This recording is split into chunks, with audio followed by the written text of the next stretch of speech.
Hello everyone, আসসালামু আলাইকুম। সবাই কেমন আছেন? আশা করি সবাই ভালো আছেন। তো আজকে আম মাখানোর ভিডিও নিয়ে চলে আসলাম আপনাদের মাঝে। আর আজকে আমার আম মাখাচ্ছে আমার কাকি শাশুড়ি আর আমার দেবর মিলে। তারা দুইজনা মিলে আম মাখাচ্ছে। আগে কেটে রেডি করে নিয়েছে আর এ আম খেতে আমাকে ডেকেছে যে আসো একসাথে সবাই মিলে আম মাখানো খাই। তো একসাথে সবাই মিলে আম মাখানো খেতে আসলে ভালো লাগে। আর অনেক প্রচণ্ড গরম পড়েছে আজকে। তো গরমের সময় তো আম মাখানো খেতে খুব ভালো লাগে। তো আমার দেবর আম মাখাচ্ছে। তো আমার দেবরের আম মাখানো আমার শাশুড়ির পছন্দ হয়নি, তো বলছে দে আমি মাখাই তাকে। দিয়ে লাস্টের দিকে আমার শাশুড়ি আম মাখিয়ে নিল।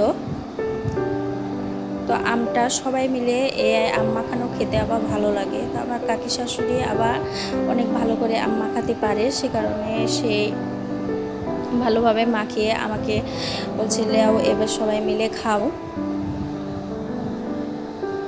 তো আজকের ভিডিও আমি এতটুকুই করেছিলাম। যদি কোনো অংশ ভালো লেগে থাকে প্লিজ আপনারা সাবস্ক্রাইব করে আমার পাশে থাকবেন আর পুরো ভিডিওটাই দেখবেন। আল্লাহ হাফেজ, আসসালামু আলাইকুম।